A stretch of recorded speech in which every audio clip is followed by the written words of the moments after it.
The galaxy knew humans as healers. For 142 years since the day they first made contact with the stars, humanity had chosen peace. They had joined the Galactic Concord, a coalition of 412 spacefaring species, and they had done something no predator species had ever done before. They gave up their weapons.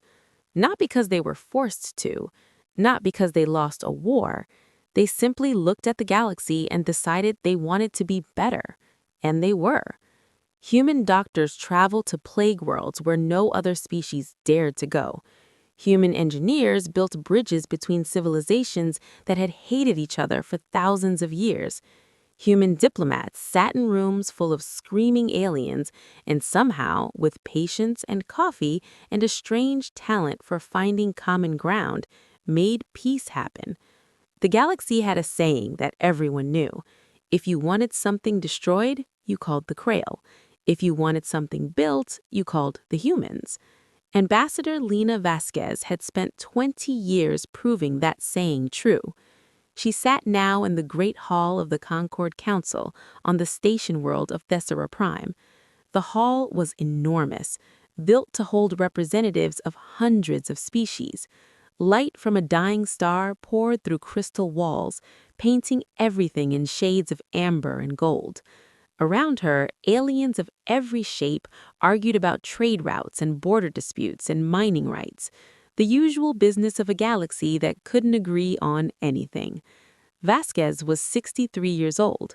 Her dark hair had gone silver at the temples. Her face carried the lines of someone who had smiled often and slept little. She wore a simple gray suit with a small blue pin on her collar, the emblem of Earth's diplomatic corps. No weapons, no armor, just words and patience. She had brokered the Treaty of Voss, ending a war between the Ilari and the Chaloon that had burned for 800 years. She had negotiated the famine accords that saved 3 billion Tirani from starvation. She had talked a Kree Warfleet commander out of bombing a civilian station by sitting with him for 9 hours and simply listening to his grief about his dead son. That was what humans did. They listened, they helped, they built. And the galaxy, for the most part, loved them for it. But love and respect are not always the same thing. Vasquez noticed it in the small things, the way certain council members smiled at human delegates, the way adults smile at children who say something cute, the way military species like the Krail and the Torvans talked about human softness in corridors when they thought no one was listening, the way some species treated humanity's choice to disarm not as strength but as proof that humans were simply not dangerous enough to matter. It bothered her, but she never let it show, because proving them wrong would mean proving them right about something else entirely. On this particular day, Vasquez had a concern that would not leave her mind. She had received a report 3 days ago from a Concord intelligence officer named Rethus, a tall, thin insectoid from the Thillan species. The Thillans were the galaxy's information gatherers. They watched everything and said little. When a Thillan spoke, wise people listened. Rethus had told her that the Vraith Dominion was moving ships near the border. Not just patrol ships, heavy warships, troop carriers, the kind of fleet you build when you plan to take something. The Raksiths were not members of the Concord. They were a reptilian empire that ruled through fear and force. For decades, they had raided fringe colonies, tested borders, and pushed outward. The Concord's response had always been the same: trade deals, concessions, polite warnings. The Concord believed in diplomacy above all else, which was part of why humanity had joined in the first place. But there was a difference between diplomacy and cowardice, and Vasquez was starting to wonder which one the Concord practiced. Her concern was specific. It had a name, Elysium 4. It was a human colony world settled 80 years ago, a green and gentle planet of rolling hills and warm oceans. 2.3 million people lived there, farmers, teachers, artists, families with children who had never seen Earth but called themselves human with pride. It was the kind of place people dreamed about when they thought of what humanity could be at its best.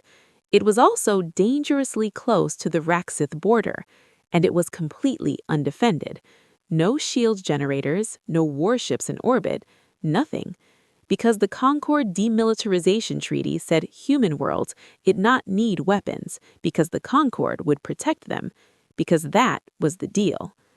Vasquez stood before the council that afternoon and raised her concern. She spoke clearly and calmly, as she always did.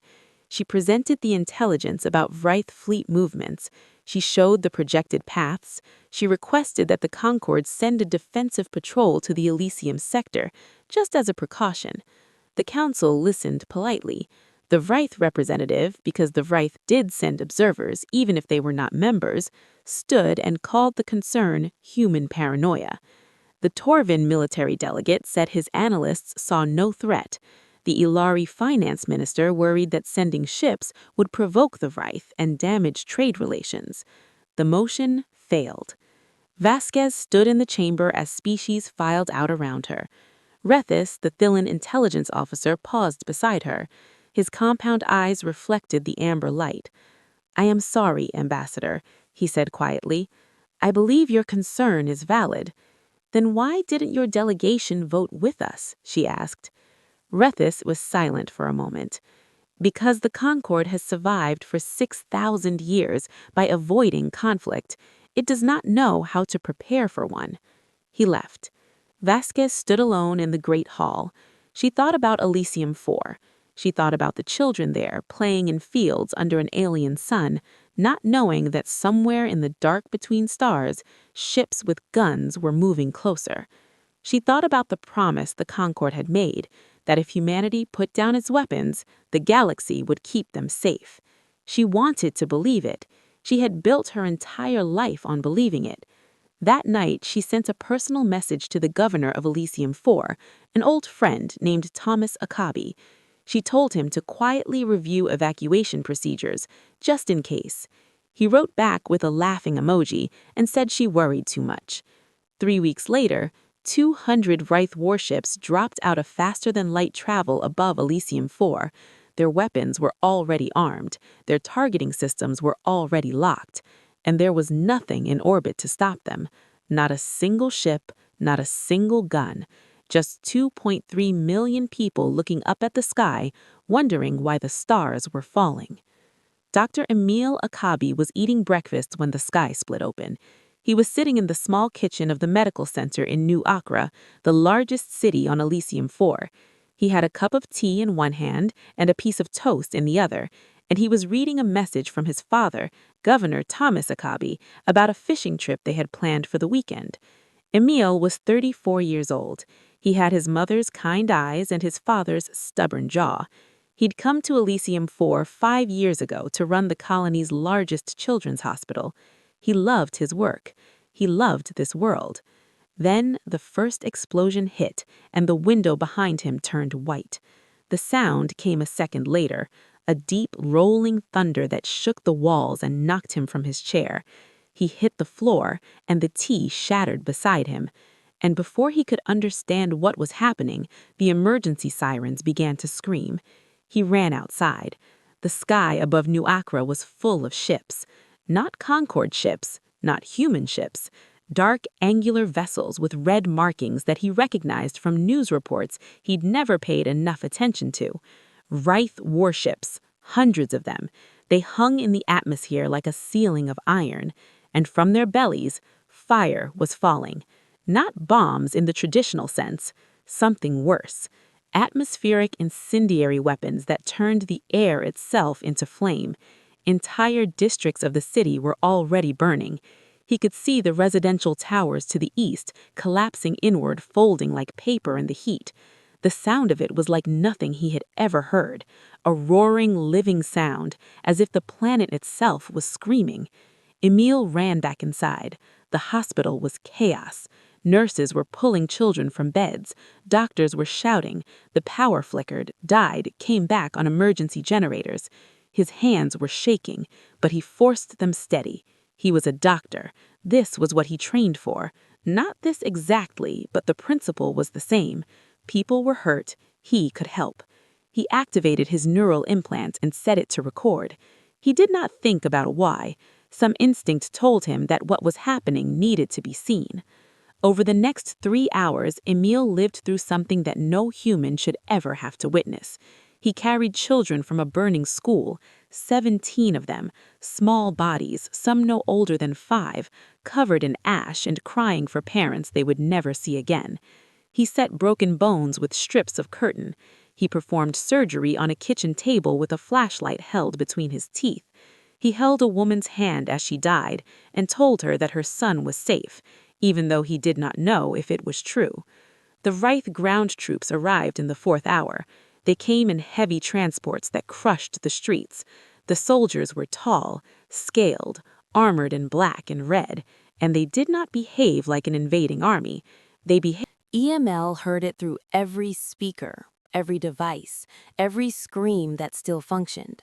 The commander's voice was deep and cold and full of satisfaction.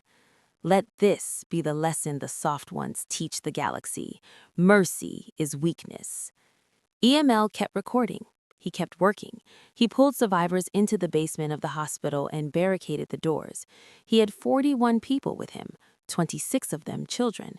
He rationed water. He treated burns with wet cloth. He told the children stories to keep them from screaming when explosions shook dust from the ceiling. By the 8th hour, evacuation shuttles tried to launch from the spaceport on the edge of the city. EML watched the feeds on his implant. The shuttles rose into the sky, packed with civilians. The Vraith ships shot them down one by one, bright flashes against the dark smoke. Each flash was a shuttle. Each shuttle held hundreds of people, families who thought they had escaped. They fell from the sky like burning leaves. By the 11th hour, EML knew he was going to die. The Vraith troops had found the hospital. He could hear them breaking through the upper floors. He could hear the screams of the people he had not been able to reach in time.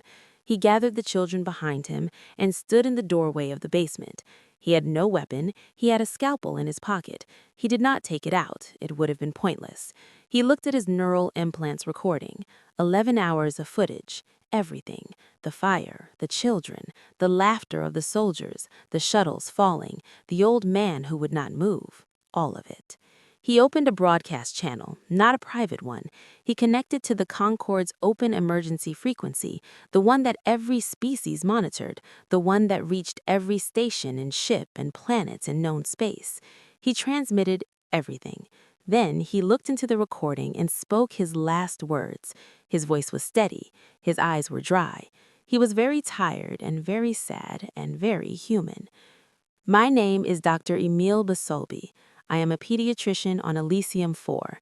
In the last 11 hours, the Vraith Dominion has killed everyone I know. I am sending this so the galaxy can see what was done to us. Please do not look away. We did not have that choice. The door behind him broke open. The recording ended. Across the galaxy, 14 billion humans watched it. They watched it on Earth, on Mars, on Luna, on stations and ships and colonies scattered across 1,000 light years. They watched a doctor hold children in a burning basement and ask the galaxy not to look away. The galaxy watched too. The Concord Council convened an emergency session within hours. The Great Hall on Thesa Prime was full. Every species was represented. The air was thick with voices and arguments, and the particular kind of urgency that powerful beings feel when something terrible has happened and they need to appear as if they care. A resolution was proposed, a diplomatic censure, strong language, deep concern, a formal request that the Vraith explain their actions. Some delegates argued in whispers that perhaps the humans should not have settled so close to the border, that the colony's placement was provocative, that this was tragic, yes, but also perhaps avoidable. No one proposed military action. No one proposed sanctions. No one proposed anything that might actually cost them something. Ambassador Lena Vasquez sat through the entire session. She did not speak. She did not weep. She did not argue. She sat in her chair with her hands folded in her lap, and she listened to 411 species discuss the murder of 2.3 million of her people as though it were a scheduling problem. When the session ended, Vasquez stood. The hall grew quiet. Every eye and sensor and optical cluster turned to her, waiting for the speech, the plea, the emotional appeal. That was what humans did, after all. They talked, they begged, they believed in words. Vasquez reached up and removed the small blue pin from her collar, the emblem of Earth's diplomatic corps. She had worn it for 20 years. She placed it on the table in front of her. The tiny sound of metal on wood was the loudest thing in the hall. Then she turned and walked out. She did not look back. Across the galaxy, on a world still burning, the ashes of 2.3 million people drifted in a wind that no one was left to feel. And in a basement beneath a ruined hospital, a scalpel lay on the floor next to a broken chair, and the neural implant of a dead doctor blinked its last light and went dark. For 72 hours after the massacre, Earth went silent. No diplomatic messages, no trade communications, no human ships launched from any port. Human embassies on 100 worlds closed their doors, pulled their staff inside, and stopped answering calls. The Concord's Human Liaison Office on Thesa Prime put up a single message on its door, closed until further notice. The galaxy noticed, of course, but most species assumed it was grief. Humans were emotional creatures. They needed time. They would cry, they would mourn, and then they would come back to the negotiating table, because that was what humans always did. They talked, they forgave, they moved on. On the Concord Council floor, business continued. New trade agreements were discussed. A border dispute between two minor species was mediated. The massacre of Elysium 4 was referenced once, briefly, as the recent incident in the human sector. A moment of silence was observed. It lasted 12 seconds. The Vraith Dominion sent no apology. Their supreme commander, a scarred veteran named Torvok, gave a public interview in which he called the attack a necessary correction and said that weak species invited destruction. He laughed when asked if he feared human retaliation. "What will they do?" he said. "Write us a letter?" On Earth, behind closed doors, something very different was happening. The United Earth Parliament met in emergency session. Every representative from every nation, territory, colony, and orbital station was present, either in person or by quantum link. There were no empty seats. There were no absent votes. For the first time in the Parliament's history, the session was closed to all outside observers. No aliens, no Concord representatives, no press. The session lasted 9 hours.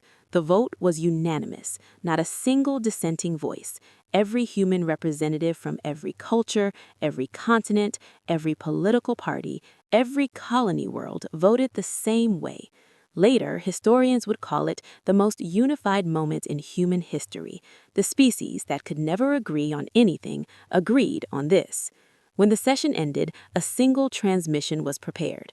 It was loaded on every communications array humanity possessed, every satellite, every deep space beacon, every relay station. It was set to broadcast on every frequency the galaxy used: diplomatic, military, commercial, emergency, and several frequencies that no one knew humans had access to.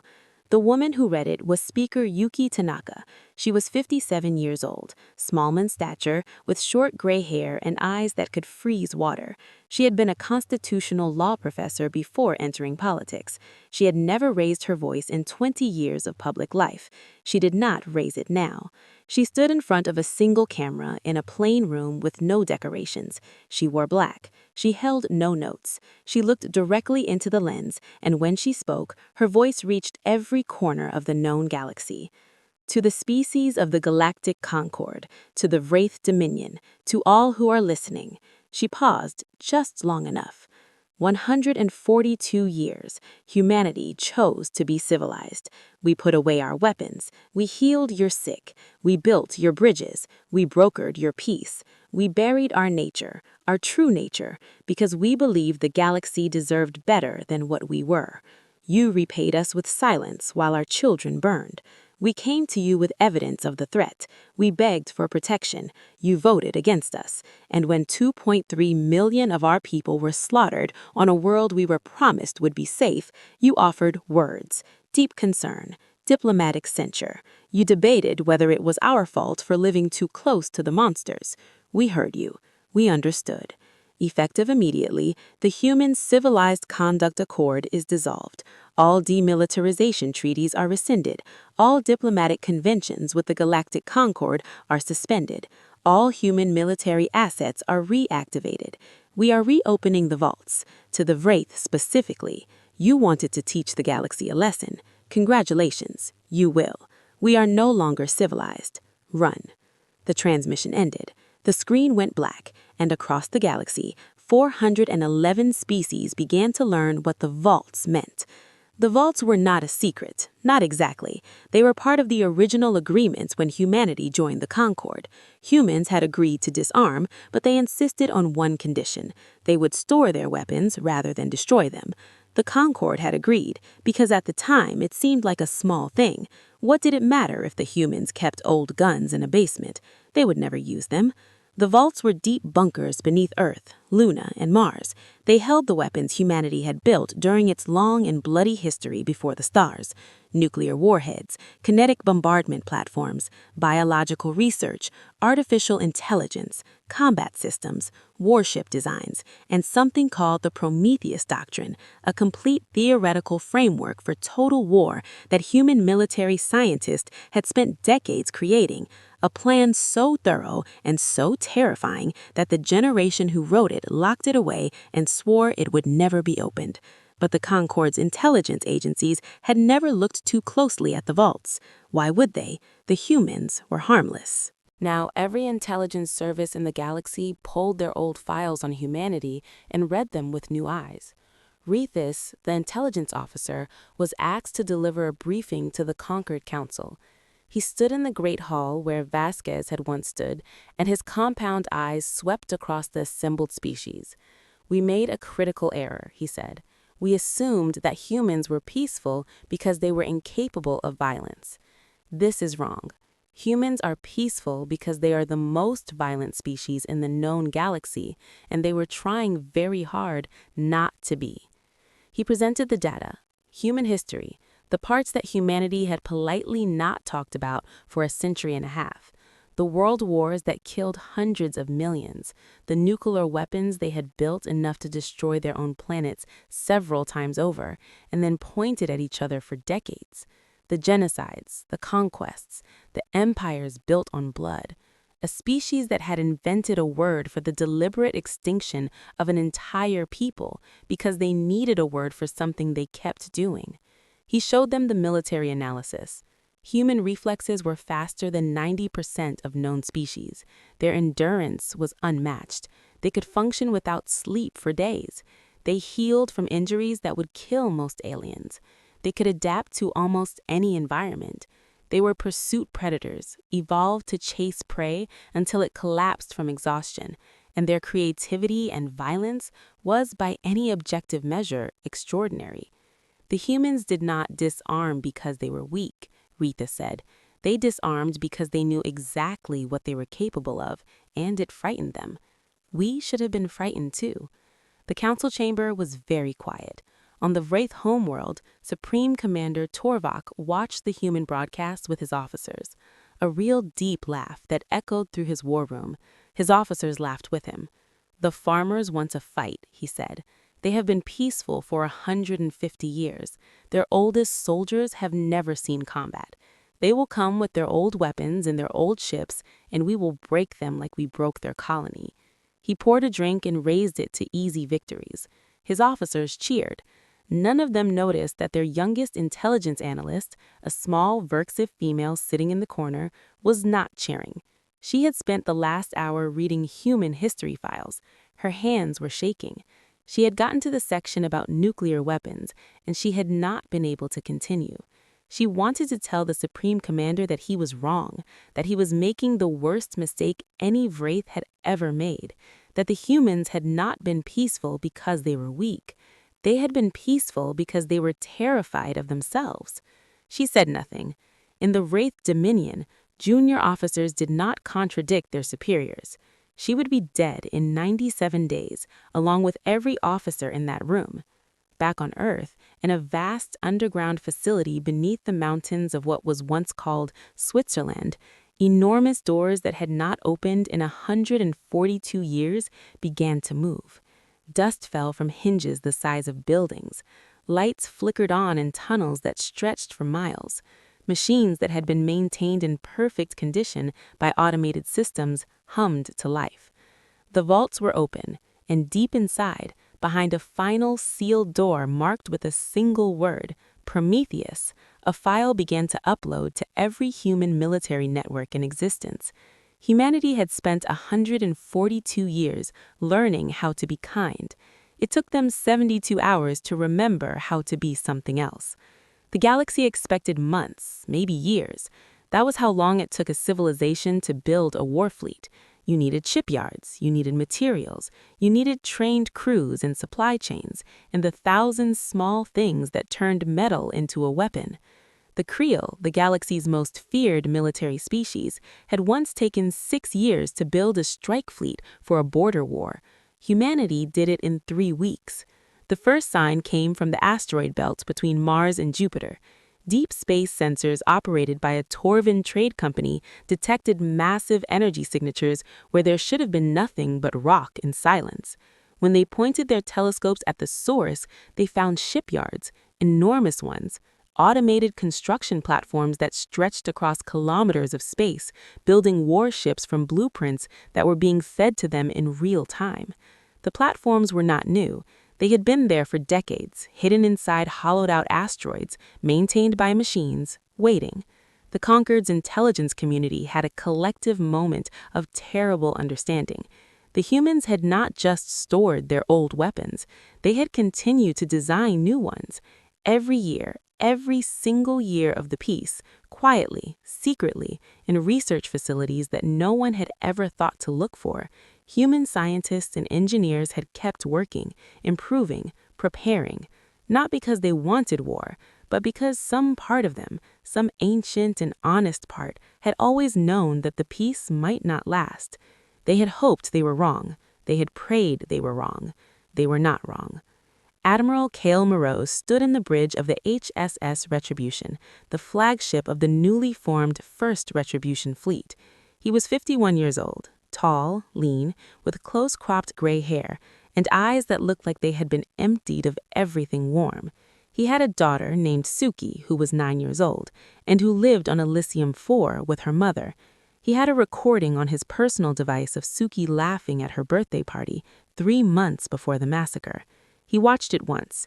He would not watch it again until this was over. He did not give speeches. He did not talk about honor or revenge or justice. When his officers gathered for their first briefing, he simply projected a map of Rexif on the tactical display, marked the positions of their border fleet, and said, "We begin here. Questions?" There were no questions. The Concord sent messages demanding that humanity stand down. They invoked treaties, they cited regulations, they warned of consequences. Speaker Tanaka's response was 4 sentences long. "You had your chance to act. You chose a resolution. We choose differently. Do not contact us again on this matter." 3 Concord species offered to mediate between humanity and the Vraith. Tanaka declined. 2 species threatened to impose sanctions on human trade. Tanaka told them they were welcome to try, but they should check how many of their medical systems, communication networks, and food distribution programs were built and maintained by human engineers first. The sanctions were quietly dropped. The first Retribution fleet jumped to the Vraith border on a Tuesday. It was not a large fleet by galaxy standards, 47 warships. The Vraxif had 300 ships guarding their border, commanded by a veteran officer named Kree, who had won a dozen campaigns against smaller species. Kree looked at the human fleet on his sensors and felt nothing but amusement. This would be simple. The battle lasted 6 hours. When it ended, every Vraxith border ship was either destroyed or disabled. The human fleet lost 4 ships. The galaxy could not understand what had happened. Military analysts from a dozen species reviewed the battle data and came away shaken. The humans did not fight the way other species fought. There was no line formation, no standard patterns that could be studied and countered. Every human ship seemed to operate independently and yet in perfect coordination, like fingers on a hand. They changed strategies mid-battle, sometimes mid-minute. They exploited weaknesses that should have been invisible. They hacked Wraith communication systems and fed false orders to their own ships, turning the enemy fleet against itself. They used weapons that the Concord's database had no record of. A Creel military commander, watching the analysis with professional interest, said something that became famous across the galaxy. Other species study war. Humans are war. It lives in them like a second heartbeat. They simply learn to keep it quiet. The Wraith Supreme Commander Torvak was no longer laughing. For the first time in his long career, he sent a communication requesting negotiation. He used diplomatic language. He suggested a ceasefire. He implied that terms could be discussed. Admiral Moreau received the message. He read it once, then he transmitted a single file. In response, the unedited recording from Dr. Amelia Schaub's neural implant. 11 hours of footage, the burning, the children, the laughter of Rexit soldiers, the shuttles falling from the sky. Nothing else. No words, no terms. The first Retribution fleet crossed into Reich space on the next day. What followed was not a war in any traditional sense. It was a dismantling. Humanity did not carpet bomb Vraith worlds. They did not use weapons of mass destruction. They did not target civilian populations. What they did was worse in a way, because it showed a level of control that made pure rage look simple by comparison.